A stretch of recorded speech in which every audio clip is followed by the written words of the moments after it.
All right. What is going on, everybody? Welcome back to another day of SaberSim's DFS office hours. Today is Tuesday, October 29th of 2024. And looking ahead here, we have game 4.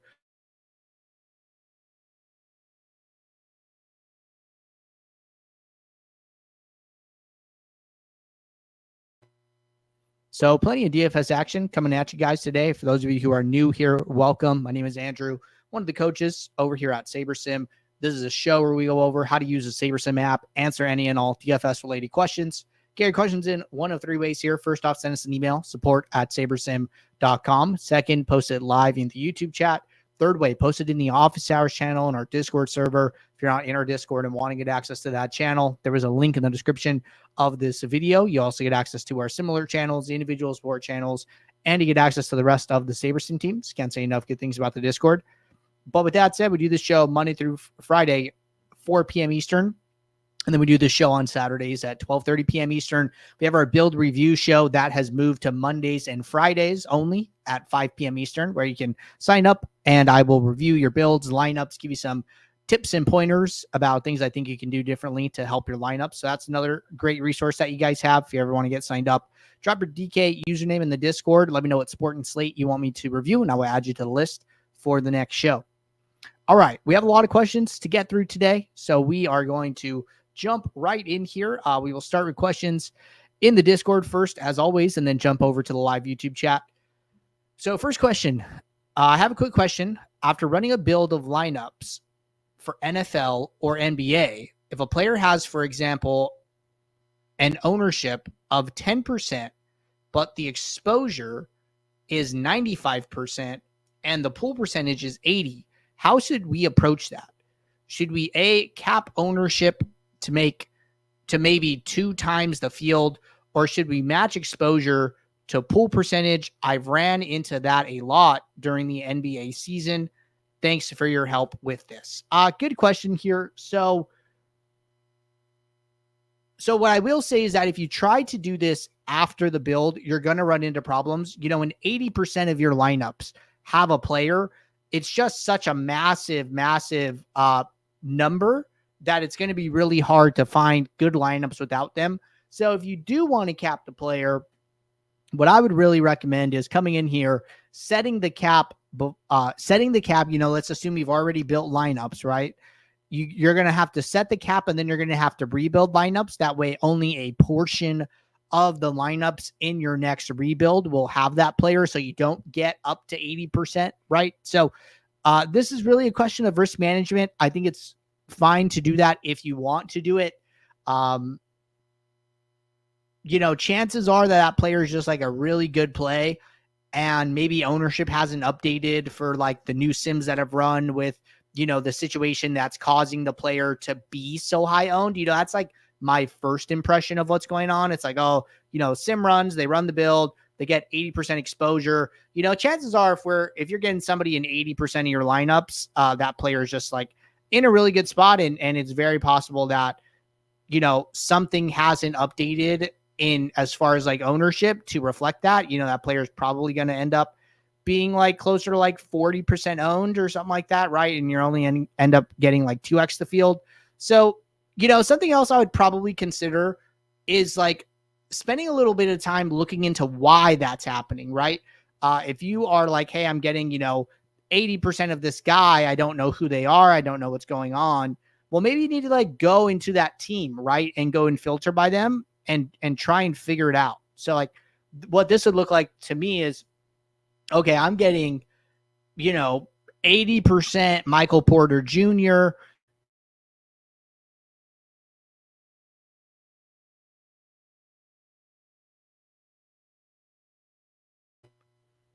maybe maybe I come into Denver, right? I go scroll down. Oh, Nikola Jokic is out today. Oh, Jamal Murray's out today. Oh, the Nuggets are shorthanded, and MPJ is only 5,800 salary, and he's going to play way more minutes and get way more usage than he would otherwise, right? In a game where they are in. So sometimes you can come in here and like look at this and be like, hey, does this make sense as to why I'm getting so much of this player? And if it does make sense, great. Maybe you just roll with it. If it doesn't make sense, then maybe you come in here and do some more risk management. But that would be one thing I would be considering. All right. Next question. For NFL Showdown, when looking at high floor, high owned, low risk options, shall I look into the 25th percentile for the high floor and for the ownership above certain threshold, considering the low risk? Thanks. Also, we used to have ownership fade slider as a slider. What shall be the way to use something similar within the newer update? Okay, so a couple questions here, a couple different questions. So the first one really is asking about player floor percentages, right? So I do think that the 25th percentile is a good marker to use when trying to look at players' floor percentages, right? So like what this would be is just like scrolling over here on the table, going and looking for the players' percentiles. So 25th, 50th, 75th, 85th, 95th, 99th. So remember that like 95th, 99th are going to be, you know, so 99th is technically the player's top 1% outcomes, right? When we look at all of their outcomes in the sim, we're saying like, hey, you know, 1% of the time they score this number, right? And then 50th is the median. So that's like the score that they get most often. And then you have 25th, which is like effectively like a below average score. I would say I would consider that to be like a floor number. Like, okay, you know, 75% of the time they get this very low number. It's way below their average. But this is the score that you could be looking at. So I think 25th is a good number for that. As far as ownership, you know, the reason that we took it away in the first place from a slider is because it was just having an effect on the sims to where we weren't getting like true sim outputs, right? We were getting true sim outputs, but then adjusting the players in the lineup based on like the ownership. And we were like, you know what? We kind of want to wait to do that in the post build, right? So that's why that went away. And that's why average adjusted ownership is a variable in the SaberScore formula. So that's one thing there. But, you know, I know Sammy asked this question. Sammy's on Ultimate. The contest sims are going to be the best way of, you know, figuring out what player combination in a lineup is actually good to use. And so I would stick with doing that. There's nothing really you can do like in the build settings to mimic that. We try to keep ownership adjustments for the post build specifically. So contest sims, geomean, some ownership filters. You have some options about how to lower the overall ownership in your set of lineups. So, you know, you can do that from filters, right? Just come in here, you know, show me lineups with some ownership less than X, and then put a number here, filter out a percentage of your lineups. That's one option. You could do a geomean formula with the custom metric.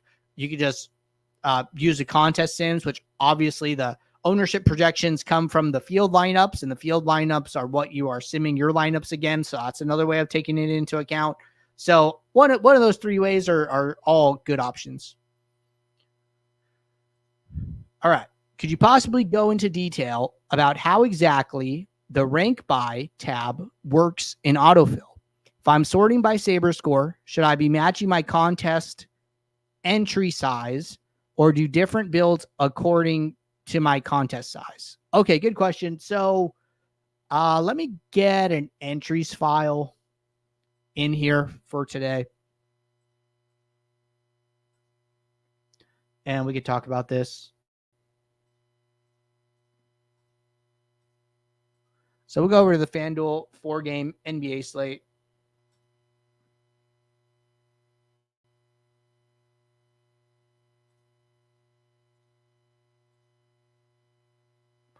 And let me bring in an entry file.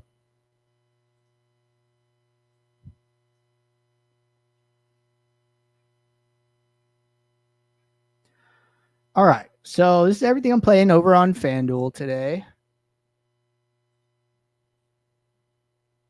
Let's go to build. Let's run some lineups.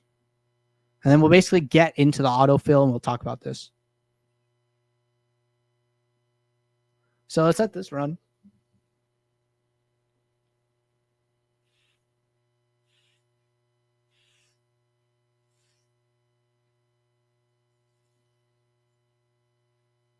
Almost done.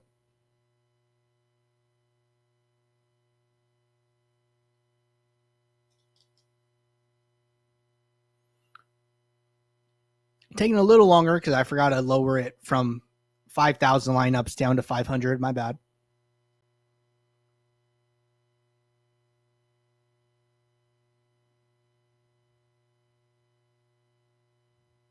All right.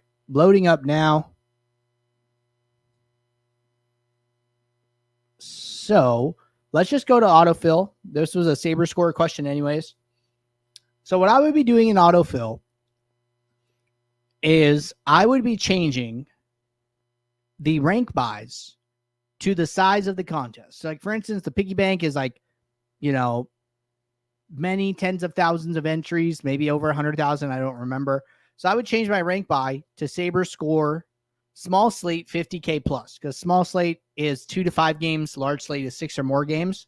And then I would go through this list, right? And I would do that for everyone. So maybe the quarter is the same, but maybe these single entries are smaller, right? Maybe the single entries are 100 to 1K, right? Maybe the 3 max is 1K to 10K. I would be going through here and changing each one to match the exact size of the contest, whatever band that fits into, and then be saving after the fact. Another thing I would be doing is once I've set all of those up, I would then sort by prize pool, because prize pool is, especially if you're using unique rank, is going to make sure that, the best lineups go into the best contests first. And then once they get removed from the pool, they can't be used again. Well, you don't want to fill your lower prize pool lineups first, and then a lineup that could have been good for your highest prize pool can't be used because we're using unique rank, right? So what autofill does, it effectively unchecks all the contests. It selects the top contest in the list. It sorts the lineups by whatever sorting metric you have. And then it applies any uniques, any filters that are contest specific. And then it puts the best lineups into this contest. And then it unchecks this one, moves on to the second one, repeats the same process. Now, if you have unique rank on, what it does is it takes those first lineups out. So I had 31 lineups in the top contest. Those 31 lineups now cannot be reused, even if they do grade out well for the second contest. So that is what autofill does. All right. Next question. Follow up from yesterday's question. A lot of our time together in office hours has been spent maximizing sim ROI, and I totally agree with this in theory. But when reviewing someone like Giantsquid and other crushers in the $20 Milly Maker, probably $20 NFL Milly Main Slate, probably the softest contest, they submitted quite a lot of lineups that are actually quite negative ROI according to SaberSim. Would this just imply that they are heavily adjusting the SaberSim base projections? It doesn't only imply that, right? It's possible they could. You don't really know without knowing somebody's process. But it could be a number of factors that are leading to these differences that you're seeing. So like I don't know what his process looks like. I don't know really what anybody's process looks like. It could be that, right? It could be lineup construction. It could be, maybe people are like removing tight ends from the flex, right? And maybe the simulator actually likes that. I'm not 100% sure I have like a great answer. And sometimes,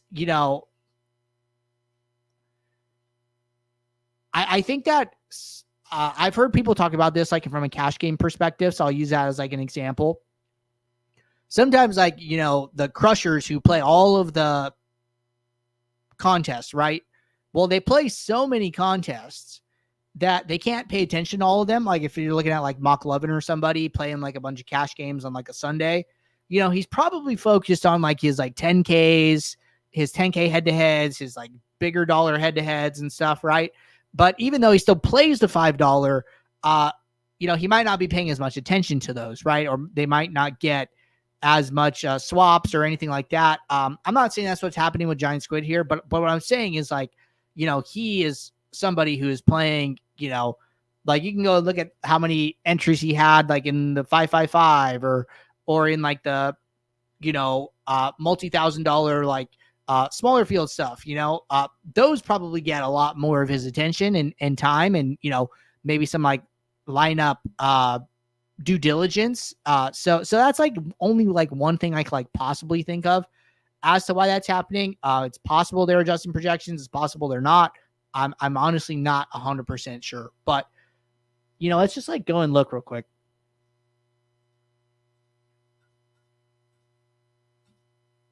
So let's go back to Sunday, go to the main.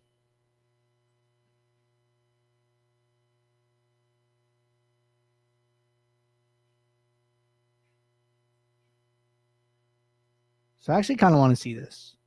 So it was a 4K Milly this weekend.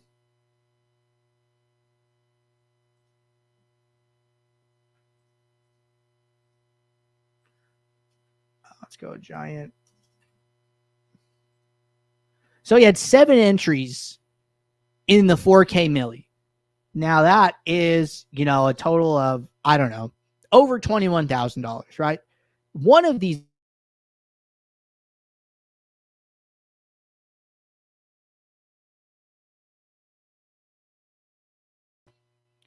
that's like a little bit of like the point I'm trying to make is that like, these other contests might not get as much attention just because they're so much less of a person's like entry fees and portfolio.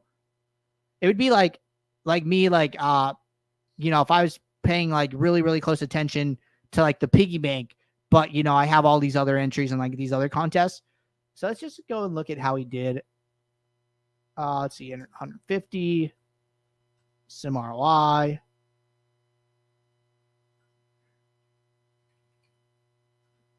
Giantsquid, 59% positive sim ROI. That seems like pretty good to me. What were the highest? So there are higher ones, in like the 100 range. Like if you're in like the 100, then you're probably entering like really good lineups. So I don't know. I think there might be like a little bit of like micro analyzation going on here. Like if I would say like, probably a fine set of lineups. Could his sim ROI be higher? Yes, but it's still, 59% in that contest. And I think that those are probably really good lineups. So I'm not of the opinion that like Giantsquid is doing something wrong, if that makes sense. So take that. Let me know if you have any more questions. All right. Said another way, if I had no other goal except being at the top of the contest list for SaberSim ROI, I would simply not change any projections and sort by ROI, and voila, I've won the contest in SaberSim theoretical land, but the sharps are basically not doing this. What am I missing? So I don't actually think that's going to get you to the top of your contest. And you could try this and you can let me know how it goes. But I'm like pretty positive if you just built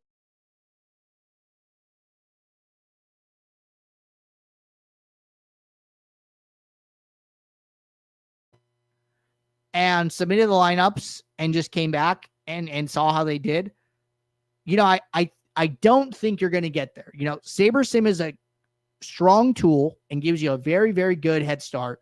But I think a lot of the best players are doing something and adding value somewhere. All models have, no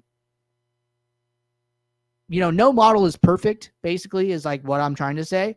And I think that there are opportunities to add value. And, I've talked about this like extensively for like NBA. I look at a lot of like rotational stuff and injury stuff and try and add value in places where I think there are limited amounts of data.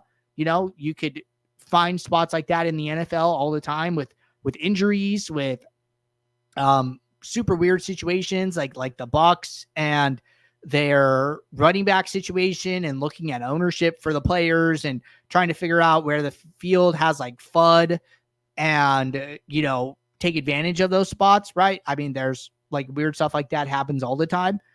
So I do think, the best players are adding value in some way, shape, or form. And I think you just need to figure out, the right way for you. I've talked about the ways that I add value in NBA and shown like free resources about ways to do that on our YouTube channel. So it's a little bit older video, but those concepts still hold true. Let me show that video. All right. That'd be this video. Upgrade your NBA DFS process with this NBA research strategy. It's a video Jordan and I did talking about how I'm like looking at teams and trying to dissect them and trying to figure out, possible places that like models aren't accounting for things properly. So that'd be one way to do it. So check that out. But I think that's what I think that's a better place to spend your time. All right. Next question. Can you do multiple builds for different providers simultaneously? DK/Yahoo. Also, are there sims for Yahoo NBA? Good question. So yes, you can. You can basically kick off build in each slate tab that you have available, like simultaneously. The only thing you can't do is kick off multiple builds within the same slate simultaneously. So that's one difference there, but you could do different providers for sure. Now, as far as Yahoo, yes, you can use contest sims for Yahoo, but the biggest thing, and it doesn't matter if we're doing NBA or NHL, but I'll just show NBA.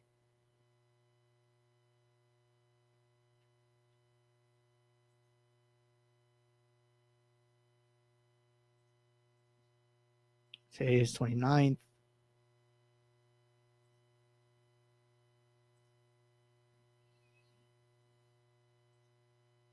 So the big thing to understand with Yahoo and Owner's Box specifically is that we don't have access to the contest data at all. Like we have a lot of DK contests. We have limited FanDuel contests, but a good chunk, we have none for Yahoo or Owner's Box. So what you need to do is either one, click the create contest sim button, or two, when you bring in your entry file, all of the data is going to be blank. It's going to look like this over here.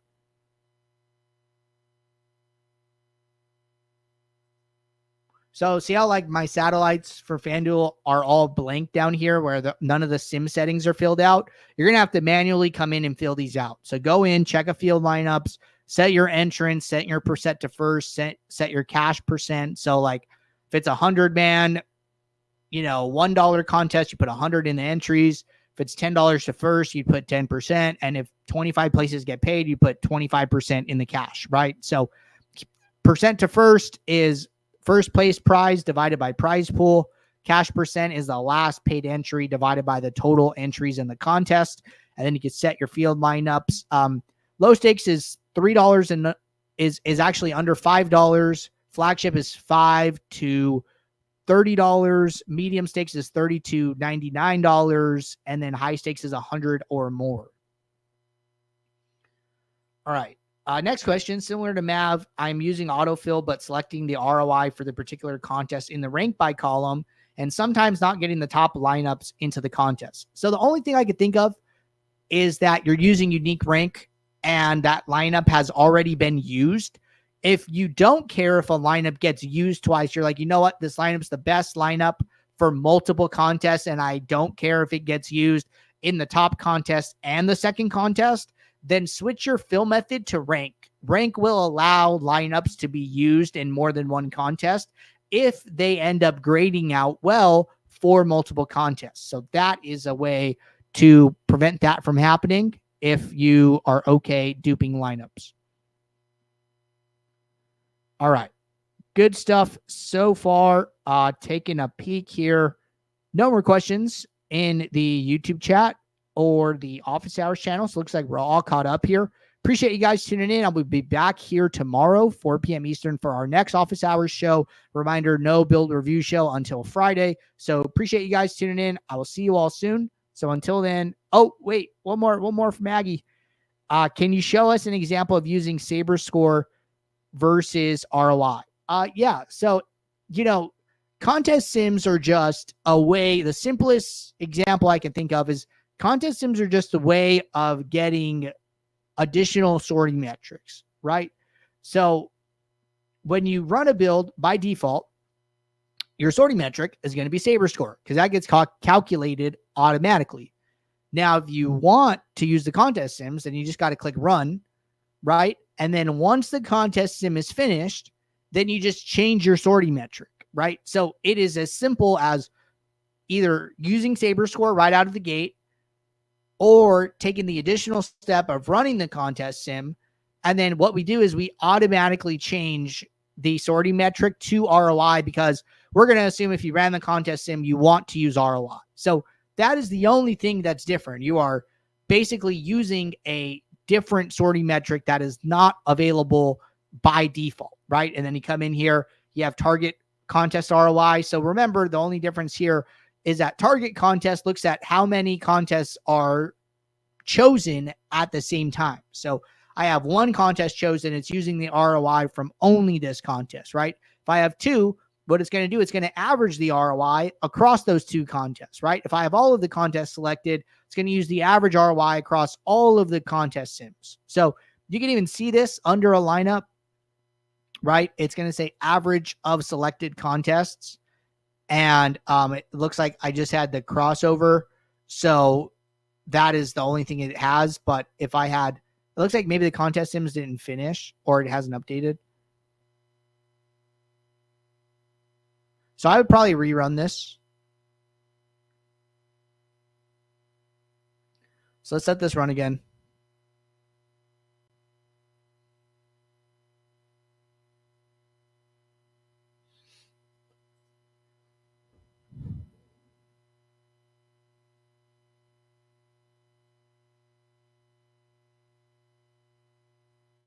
Okay, so now the average is changing. You can see that we still have the crossover, but as more and more sims are finishing, we're seeing the average goes like 132, 134, 137, 135.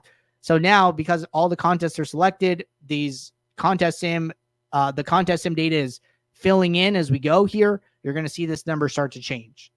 So that's what I was talking about there. But that's it. You know, those are the biggest differences. You getting to your ideal sorting metric, whether that's direct fill, autofill, whatever it is. All right. Appreciate you guys. I will see you all tomorrow. Until then, take care. Thanks. Bye.